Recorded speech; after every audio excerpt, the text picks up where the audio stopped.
Assalamu alaikum student. This is Dr. Nveer Shahad, your course instructor.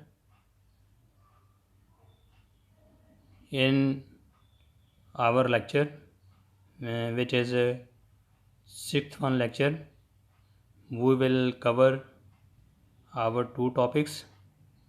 First one is linkage symbolism and other is linkage of genes on the X chromosome. So first we will talk about linkage symbolism.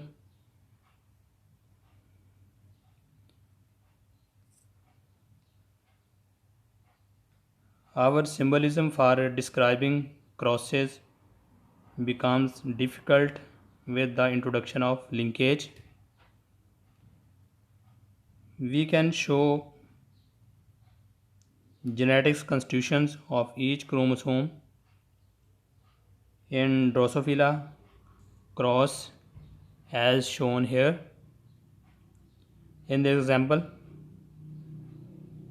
two lines are drawn and their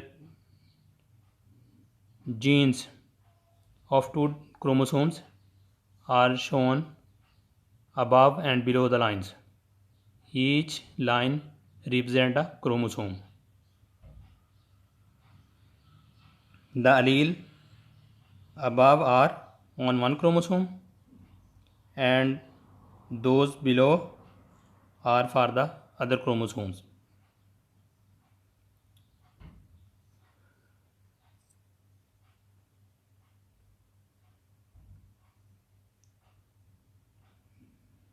A cross over is represented by placing a cross or multiple sign between two chromosomes so that we can show like this two lines for two chromosomes and between two lines there is a cross which show the crossover. Above diagrams can be simplified, which will be convenient for us to draw or write. In this case, a cross is merged with these two lines, with these two chromosomes. So it became simple.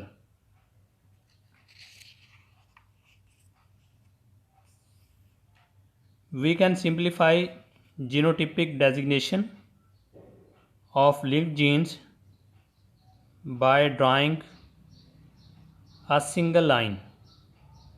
So in this case, no need to draw two lines.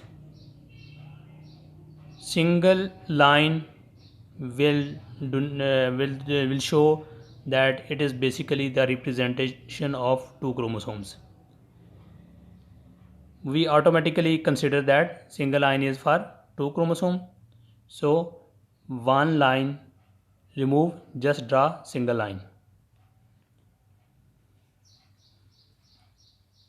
Above genes PR, VG for one chromosome and below the line genes are for other chromosome which are PR plus, VG plus.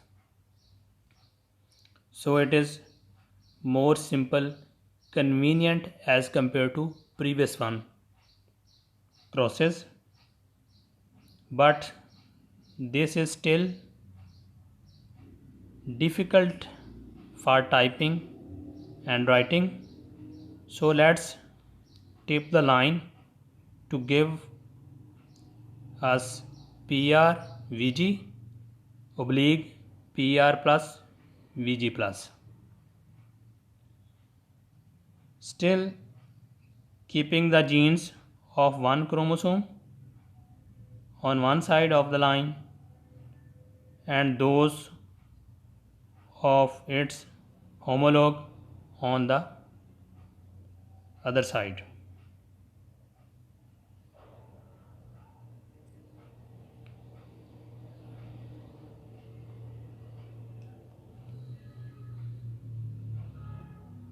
We always designate linked genes on each side in the same order.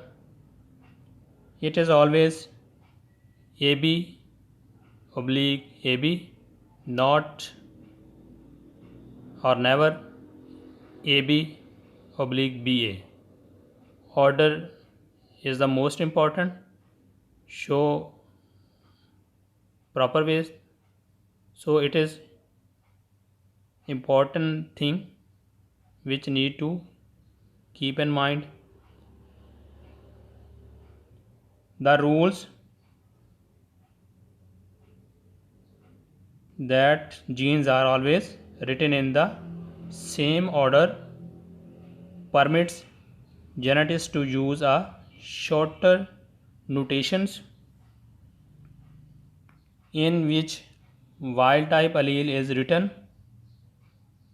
with a plus sign alone. Look here, PRVG oblique PR plus VG plus. It may be more simple by writing PRVG oblique plus plus. So PR plus VG plus is not acceptable. Just write plus plus, because we know PRVG already shown in first chromosome, so automatically these will be in the second one chromosome, homologous chromosome. So PRVG will not write, only write plus plus.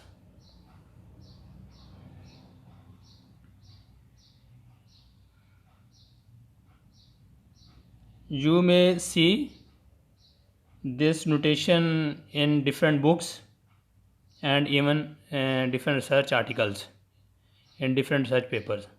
So it is more easy to write or type on your laptop or PC.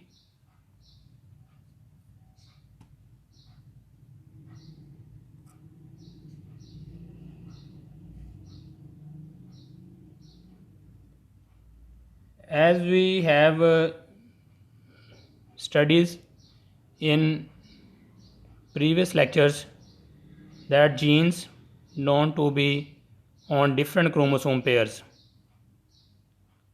are shown separated by a semicolon. For example, A capital A small, semicolon, B capital B small. But in some other books, genes of unknown linkage are shown separated by a dot, A capital A small, dot, B capital B small. So both are acceptable. We can use semicolon, we can use a single dot between the two alleles, a gene pair. So now if we consider the results obtained by Batson and Punnett, we can easily explain coupling phenomena by using concept of linkage. Their results are complex because they didn't do a test cross.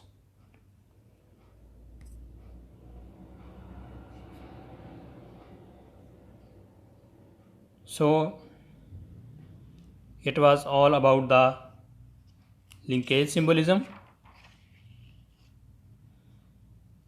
If we recall this topic, so इसमें हम देखेंगे कि अगर इसको हम recall करें,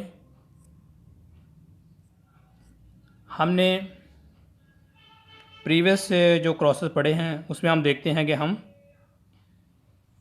दो jeans को लिखते हैं like a capital B capital या T capital T small T capital T small like this. तो दो जीन्स डाई हाइब्रिड क्रॉसेस के केस में हम शो करते थे, लेकिन वो एक्सेप्टेबल था इनिशियल मेंडेलियन जेनेटिक्स के लिए। जैसे ही ये लिंकेज का कॉन्सेप्ट आया कि जीन्स आर लिंक्ड, हमने जो पहले पढ़ा है प्रीवियस लेक्चर्स में, तो जीन्स आर लिंक्ड की जब बात हुई है सो हमें जीन को आपस में उनका जो है लिंक वो शो करना है। तो इस केस में फिर जीन सिंबलिज्म इन्वॉल्व हुई है, तो ताकि इसको ईज़िली जो है वो राइट डाउन किया जा सके और इसको ईज़िली अंडरस्टैंड किया जा सके। इससे ज़्यादा इम्पोर्टेंट थिंग ये है कि आप नेक्स्ट जो कमिंग हमारे लेक्चर्स हैं उनमें देखेंगे कि यही सिंबलिज्म किस तरह फेवर करती है डिफरेंट जीन्स को जेनेटिक मैप पे शो करने के लिए। सो इस केस में हमने बात की है टू जीन्स की, जिस तरह PR और VG है, लेकिन नेक्स्ट हम देखेंगे कि थ्री जीन्स को सेम क्रोमोसोम पे शो किया गया है, जिसमें सेम टाइम में अगर थ्री जीन्स हैं एक क्रोमोसोम पे तो उनका आपस में जो लिंक है उसको एक्सप्रेस करना ज़रूरी है जेनेटिक मैप पे। उनके दरमियान में जो ऑर्डर है, order is the most important thing. और दूसरा इसमें है कि इनके दरमियान में डिस्टेंस कितना कितना है। सपोज हम कहते हैं gene ABC, three jeans, what is the order of gene? Order is ABC और ACB और CBA. What is order? Order is the most important thing. Another is the distance between the genes. A to B. What is distance? And B to C. What is distance? So ये चीज़ें हैं जिनको हमें clear करना है, easy करना है, तो उसके लिए ये जीन सिंबलिज्म बड़ी इंपॉर्टेंट है। इसको हम जब पढ़ेंगे उसके बाद फिर आगे जो है इन जीन्स का उसमें लिंक यानी कि उनका ऑर्डर और जो उनके दरमियान में डिस्टेंसेस हैं उनको हम बेटर वे से अंडरस्टैंड कर पाएंगे। तो इसी हवाले से इसमें आपने देखा है कि किस तरह ग्रेजुअली जीन के लिए यूज़ होने वाले जो सिंबल्स हैं उनको सिंप्लीफाई किया है। फर्स्ट इस केस में इसमें कि दो क्रोमोसोम्स को शो कर दिया और उन क्रोमोसोम के शो किया है टू लाइंस की सूरत में, उनके ऊपर नीचे जो है उनके जीन्स शो कर दिए, जिस तरह PR+VG+। अगले स्टेप पे जाके यहाँ उन्होंने फील किया कि टू लाइंस जो हैं वो इतनी इम्पोर्टेंट नहीं है। टू लाइंस में हम ये अच्छा एक तो सॉरी यहाँ पे बात उन्होंने फिर कर दी कि इनके क्रॉस ओवर, कि इनके आपस में क्रॉस ओवर को शो करना, तो उसके लिए क्या है सिंपल क्रॉस शो किया। देन कहा कि नो, इस क्रॉस को भी हम मज़ीद सिंप्लीफाई करते हैं, हम इस क्रॉस को इन दो लाइंस के साथ मर्ज कर देते हैं। फिर उसके बाद उन्होंने इसमें देखा कि जी कहा कि दो लाइन शो करने की ज़रूरत नहीं है, हम एक ही लाइन शो करते हैं। लामहल्ला सी बात है कि हम इसको कंसिडर करेंगे कि ये दो लाइंस ही हैं, यानी कि दो क्रोमोसोम्स ही हैं। तो उसकी वजह क्या है, क्योंकि इसके ऊपर नीचे हमने दो डिफरेंट एलील शो किए हुए हैं, दो जीन के दोनों पेयर शो किए हैं, PR+VG, PR+VG+। So it's mean कि बेसिकली ये दो क्रोमोसोम्स ही हैं, लेकिन ये लाइन उनके दरमियान में ये क्लैरिटी ला रही है। इस तरह उसको उन्होंने सिंपल किया। फिर ये देखना था कि इसको कैसे हम लिख सकते हैं। अगर कोई टाइपिंग कर रहा है, हैंड राइटिंग में तो ठीक है हम कर सकते हैं, लेकिन अगर टाइपिंग कर रहे हैं लैपटॉप पे या PC पे, वहाँ पे ये प्रॉब्लमेटिक चीज़ थी कि लाइन ड्रा करके उसके ऊपर नीचे जो है सिंबल शो करने। तो इसको उन्होंने सिंपल इस तरह शो कर दिया कि इसको समझे कि आप इसको वर्टिकल फॉर्म में ले आए, ये हॉरिजॉन्टल है, इसको वर्टिकल फॉर्म में ले आए, यानी PR+VG ओब्लिक डाल दी, फिर ये लाइन जो है ओब्लिक की फॉर्म में आ गई, PR+VG+। सो नेक्स्ट स्टेप पे हाउ टू सिंप्लीफाई इट।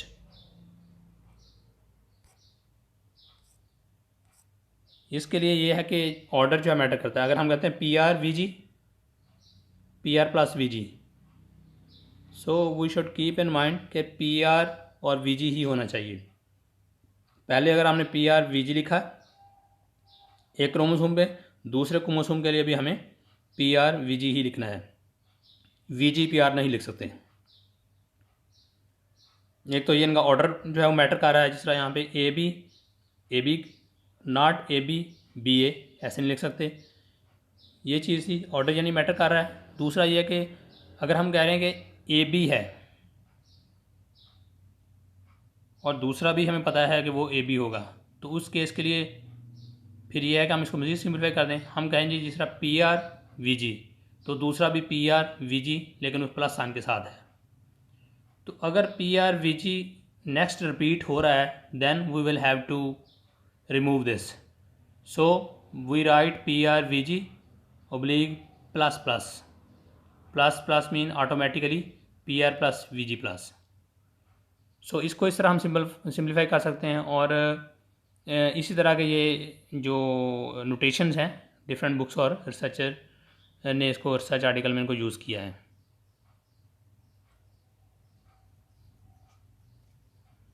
बाज़ केसेस में देखा गया है कि बाज़ जो बुक्स हैं उनमें दो जीन्स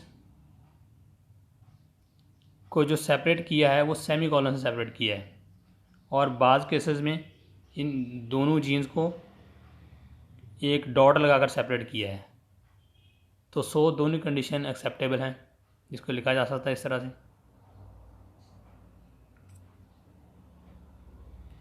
तो ये बेसिकली अंडरस्टैंडिंग थी लिंकेज सिंबलिज्म के हवाले से। इससे ये हुआ कि डिफरेंट जीन्स के आपस में जो रिलेशंस हैं उनको अंडरस्टैंड करने में हेल्प मिली है। और इंशाल्लाह नेक्स्ट जो हमारे लेक्चर्स आएंगे उनमें हम देखेंगे कि किस तरह हम इन्हीं लाइंस को यूज़ करते हुए, इन्हीं जीन सिंबलिज्म के पैटर्न को यूज़ करते हुए सेम टाइम में 2 और मोर देन 2 जीन्स के ऑर्डर को भी स्टडी कर रहे हैं और उनके आपस में डिस्टेंसेस को भी शो कर रहे हैं। और ये 2 जीन, 3 जीन, 4, 5 जीन्स भी हो सकते हैं, इनको हम शो कर सकते हैं इस सिंबलिज्म को यूज़ करते हुए।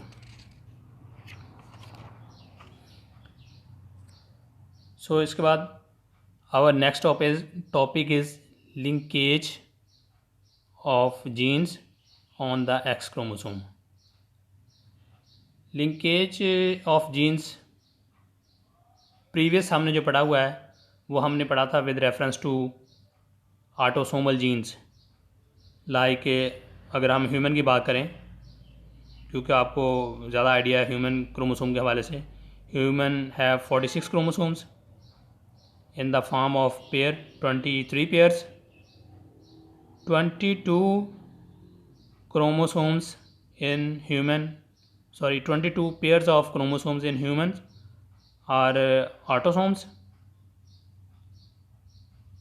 and one pair is related to the sex, that is sex chromosome pair. So इस केस में ये देखना है कि जब हम बात कर रहे हैं ऑटोसोम्स के हवाले से 23 पेयर्स होमोलोगस क्रोमोसोम के पेयर्स हैं, तो उसमें हम कहते हैं कि जीन की रिकम्बिनेशन कैसे होती है। होमोलोगस क्रोमोसोम ड्यूरिंग मियोसिस जो है वो सेपरेट होते हैं और डिफरेंट जो है वो गैमेट्स में चले जाते हैं, और उनके जो जीन्स पे पाए जाने वाले एलील्स हैं वो भी इसी तरह डिफरेंट गैमेट्स में चले जाते हैं। तो इस केस में हमें पता है कि हम कहते हैं एक्स और वाई मेलनेस को डिफाइन कर रहा है और एक्स जो है वो फीमेल को डिफाइन कर रहा है। तो यहाँ पार्टिसिपेशन एक्स क्रोमोसोम की हो रही है अकेले, इसका होमोलॉग जो है इन्वॉल्व नहीं हो रहा, specially in case of male में बताया आपको एक्स और वाई है। सो यहाँ इस केस में रिकम्बिनेशन नहीं हो रही, एक्स और एक्स के साथ नहीं हो रही, होमोलोगस क्रोमोसोम जो है वो आपस में रिकम्बाइन नहीं कर रहे। तो अगर इस तरह की सिचुएशन है तो उसको हम कहेंगे ये linkage of genes on the X chromosome. So what kind of results we can obtain through this study.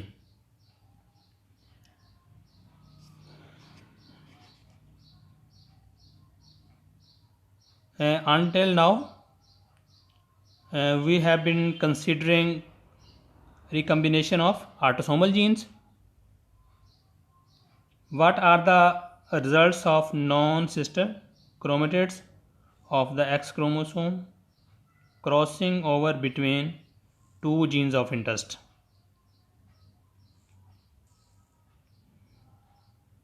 We can study human or Drosophila female produces male progeny hemizygous for the genes of the X chromosomes. Why hemizygous?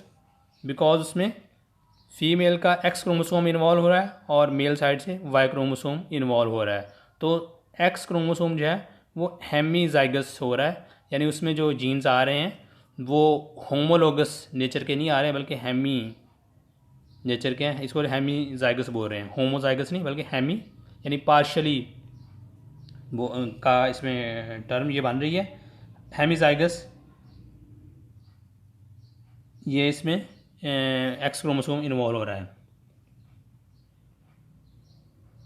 So that the genotype of the gamete that a mother contribute to her son is the major determinant of son's phenotype.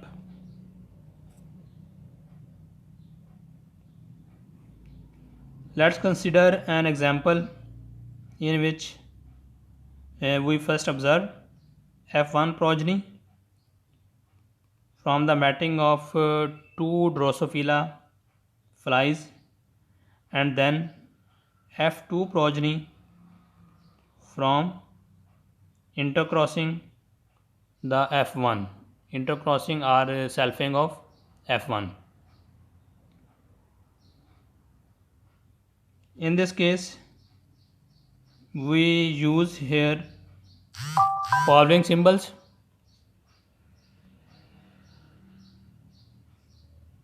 Y and Y plus for yellow body and brown body, W and W plus for white eye and red eye, and Y capital for the Y chromosome. सो इस case में हमें देखना है कि अगर ये दो characters जो हम स्टडी कर रहे हैं सेम टाइम में, एक तो इसमें बॉडी कलर है and other one is eye colour. Drosophila में बॉडी कलर को रिप्रेजेंट किया है येलो और ब्राउन को Y and Y capital Y and Y plus के साथ। Other character is eye colour which is white and red, white को W से और रेड को डब्ल्यू प्लस के साथ। और इसमें है वाई कैपिटल का साइन भी साथ आना है क्योंकि ये बेसिकली सन है, मेल है, तो इसके लिए वाई का साइन आएगा, एक्स और वाई। अब एक्स की साइड से जो जीन्स इन्वॉल्व हो रहे हैं प्लस वाई की साइड से वाई इन्वॉल्व हो रहा है, तो इसमें हम पहले पेरेंट से F1 जनरेशन हासिल करेंगे, देन F1 जनरेशन की सेल्फिंग करेंगे। तो उसमें आप देख लें कि हमारे पास जो पेरेंट्स हैं Y W plus Y W plus homozygous type है, यानी ये एक्स फीमेल साइड से आ रहा है इसमें, और मेल साइड से है Y plus W and Y plus W and Y capital sign basically इसमें शो कर रहा है मेलनेस को। सो हमारे पास जो F1 जनरेशन आएगी वो उसमें मेल फीमेल होंगी। अब जो फीमेल है वो तो वाई, अब आप इनके गैमीट्स, आप प्रैक्टिस है गैमीट्स इनके बनाएं। सो गैमीट्स बनाने के बाद जो F1 जनरेशन आएगी वो देखें क्या आती है, Y W plus female side से और मेल साइड से हो गया वाई प्लस डब्ल्यू। तो ये जीन पेयर्स ऑप्शन मिलेंगे तो फीमेल बनेगी। और दूसरे केस में फीमेल साइड से है वाई डब्ल्यू प्लस और मेल से है वाई कैपिटल। तो सो अगर वाई कैपिटल आ रहा है उस केस में आप देखें कि सन है यानी कि मेल फ्लाइज हैं और पहले केस में फीमेल फ्लाइज हैं। इसमें जो मेल फ्लाइज आ रही हैं वहाँ पे सिर्फ मेल साइड से वाई कैपिटल आ रहा है जो कि इसके सेक्स को डिटरमिन कर रहा है, और फीमेल साइड से वाई डब्ल्यू प्लस आ रहा है। तो ये बेसिकली ऑलरेडी एक कंडीशन है वो मियोसिस वाली कि हाफ जो इसमें क्रोमोसोम की पार्टिसिपेशन होती है वही हो रही है, हाफ जीन इसमें इन्वॉल्व हो रहा है। तो इस केस में जो उनके पास नेक्स्ट इंडिविजुअल्स आए थे कि नंबर ऑफ इंडिविजुअल्स वो इसमें कितने कितने आए हैं।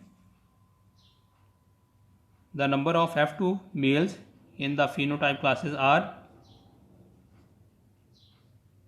YW 43, Y plus W 2146 जो कि पेरेंटल टाइप है, YW प्लस 2302 ये पेरेंटल टाइप है, Y प्लस W प्लस ये 22 है रिकम्बिनेंट टाइप है।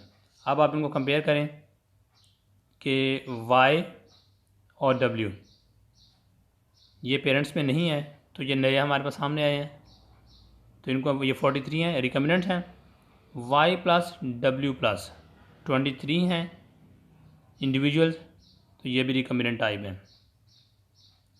Y प्लस W प्लस जब आप पेरेंट्स के क्रॉस में देखेंगे तो ये वहाँ पे अवेलेबल हैं, तो इट्स मीन कि ये पेरेंटल टाइप हैं।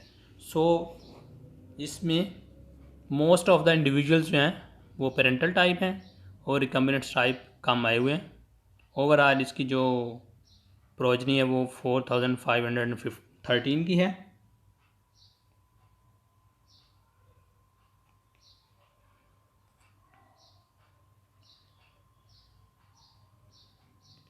Because F2 males obtained only a Y chromosome from F1 males, these classes reflect perfectly the products of meiosis in the F1 females. Notice that this eliminates need for a test cross. इसमें तो already haploid type के individual involve हो रहे हैं क्योंकि यहाँ पे basically सन जो डिफ़ाइन हो रहा है वहाँ फीमेल साइड से जीन की पार्टिसिपेशन हाफ हो रही है और मेल साइड से सिर्फ वाई आ रहा है, तो ये ऑलरेडी मियोसिस के प्रोसेस में से गुजर रहे हैं। सो जिस तरह हमने प्रीवियस लेक्चर में पढ़ा था कि टेस्ट क्रॉस करते हैं और मियोसिस के थ्रू इसको कंफर्म कर रहे होते हैं रिकम्बिनेशन को, तो इस केस में ऑटोमेटिकली पहले से ही मियोसिस इन्वॉल्व हो रही है, so no need to perform test cross. We can follow meiosis in a single parent just as we can in a test cross. So इसकी रिकम्बिनेशन फ्रीक्वेंसी कैसे फाइंड कर सकते हैं। रिकम्बिनेशन फ्रीक्वेंसी या total frequency जो कह रहे हैं, फार्मूला इसका क्या है कि RF यानी recombination frequency is equal to total recombinants not total individual, only recombinants, total recombinants divided by total number of individuals multiply by 100 and this is a formula for finding the recombination frequency. Next lecture में इसके बारे में हम आगे पढ़ेंगे मज़ीद। Total frequency of the recombinants, फिर इस केस में जो हमारे पास ये डिफरेंट क्लासेस आई हैं और इनकी जो टोटल प्रोजनी 4513 वाली है, इसकी रिकम्बिनेशन फ्रीक्वेंसी क्या बनेगी। तो हमने कहा था फार्मूला में कि टोटल रिकम्बिनेंट्स, सो टोटल रिकम्बिनेंट्स हमारे पास बनते हैं 43 एक थे और 22 और हैं, इन दोनों को प्लस कर लें divided by total number of individuals, वो कितने हैं 4513। 43 प्लस 22 तो ये बन जाएगा 65 divided by 4513 multiply by 100 is equal to 1.4%.